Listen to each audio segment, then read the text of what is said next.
नमस्कार, मैं हूं जयश्री नागदा और आप देख रहे हैं सीबीसी न्यूज राजस्थान। उदयपुर के हिरणमंगरी थाना क्षेत्र में एक युवक ने अपनी पत्नी की गोली मारकर हत्या कर दी। जानकारी के मुताबिक सेंट्रल एरिया में रहने वाले प्रिंस चार्ल्स ने अपनी पत्नी सुनीता चार्ल्स की गोली मारकर हत्या कर दी। बाद में खुद भी आत्महत्या करने की कोशिश की। पुलिस अधिकारी मौके पर पहुंचे और जांच शुरू कर दी है। प्रिंस चार्ल्स पर अपनी ही नाबालिग बेटी का बलात्कार करने का आरोप था और प्रिंस चार्ल्स को पॉक्सो एक्ट में गिरफ्तार किया गया था। इसकी बाद में जमानत हुई थी। प्रिंस चार्ल्स की जमानत 5 दिन पहले खारिज हो गई थी और उसको 10 दिन के अंदर सरेंडर करना था। जानकारी के मुताबिक प्रिंस चार्ल्स की जमानत अर्जी खारिज करने की अपील उसकी पत्नी सुनीता चार्ल्स ने की थी। इसी बात को लेकर प्रिंस चार्ल्स ने अपनी पत्नी को आज गोली मार दी। बेटी ने सुनीता को गोली मारने की सूचना पुलिस को दी। बाद में पुलिस अधिकारी मयजाप्ता उसके घर पहुंचे तो एक कमरे में सुनीता चार्ल्स पड़ी हुई थी और दूसरे कमरे में प्रिंस चार्ल्स ने आत्महत्या का प्रयास किया था, जिसमें हाथ की नसें भी काटने की कोशिश की और कुछ जहरीला पदार्थ भी खाया था। पुलिस ने मौके पर पहुंचकर कार्रवाई शुरू कर दी है। 3:15 बजे अभय कमांड पे कंट्रोल रूम पे एक बच्ची द्वारा फ़ोन किया गया था कि उसके पिता के द्वारा उसकी मां की हत्या कारित कर दी गई है और उसके प्रत्यक्षदर्शी भी है और उन्होंने गेट बंद करके अपने आप को अंदर बंद कर रखा है। इस सूचना पर तुरंत ही थानाधिकारी हिरणमगरी, डीवाईएसपी उदयपुर पूर्व वगैरह और स्पेशल जाब्ता वगैरह तुरंत ही मौके पर पहुंच गए। देखने पे पाया कि यहाँ पे सुनीता चार्ल्स जो हॉस्पिटल में नर्स का काम करती है, उसकी लाश मौके पर पड़ी हुई थी और प्रत्यक्षदर्शी के अनुसार उसके पिता ने उस पर फायर करके उसकी हत्या की है।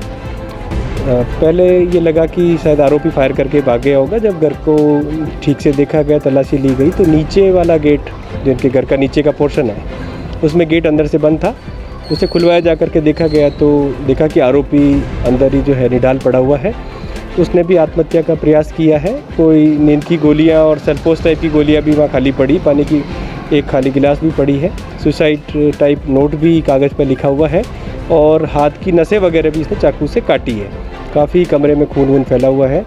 चूँकि उसकी सांसें चल रही है और अभी जिंदा है तो हमने एम्बुलेंस मंगा करके तुरंत ही उसे हॉस्पिटल रवाना कर दिया है। प्राथमिक तौर पर जो मृतका है सुनीता चार्ल्स, उसकी हत्या की गई है और ये जो आरोपी है प्रिंस चार्ल्स, उसके द्वारा हत्या की गई है। कारण में ये 2020 में आरोपी की जो बच्ची है, बेटी, उसने अपने पिता के खिलाफ ही आरोप लगाए थे और पोक्सो में वो प्रकरण दर्ज होकर उसका चालान हुआ था। हाई कोर्ट से इसकी बेल हुई थी, सुप्रीम कोर्ट तक भी मामला गया था और लगभग 4-5 दिन पूर्व ही इसकी सुप्रीम कोर्ट के आदेशों से बेल खारिज होने के आदेश भी आए हैं, जिसमें से कंसर्न कोर्ट से शायद सरेंडर करना था। ये फ्रस्ट्रेशन और पारिवारिक विवाद और चल ही रहा था। इसमें जो पोक्सो की पीड़िता और उसकी माँ और ये लोग ऊपर रहते थे, ये आरोपी और उसकी माँ बहन वगैरह नीचे रहते थे। प्रथम दृष्टया तो यही कारण है जो ये मुकदमे दर्ज हुए थे और परिवार में जो माहौल था, इसी को लेकर के इसने ये हत्या भी की और खुद को भी मारने का प्रयास किया। दोस्तों, सीबीसी न्यूज आपके सहयोग से लगातार बढ़ता जा रहा है। स्वतंत्र पत्रकारिता का सहयोग करने के लिए आपका धन्यवाद।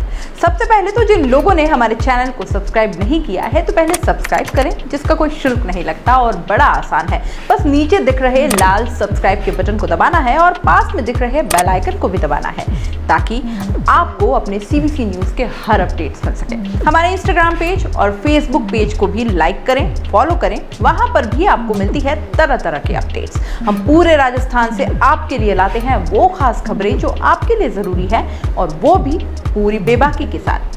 पत्रकारिता के इस मुश्किल दौर में आपकी आवाज जिम्मेदारों तक पहुंचाना ही हमारा लक्ष्य है और ये आपके सहयोग के बिना संभव नहीं है। हमारा सहयोग करें, स्वतंत्र पत्रकारिता में अपना योगदान दें और ज्वाइन बटन पर जाकर सदस्यता लें, चाहे सबसे छोटी सहायता के रूप में ही क्यों ना हो।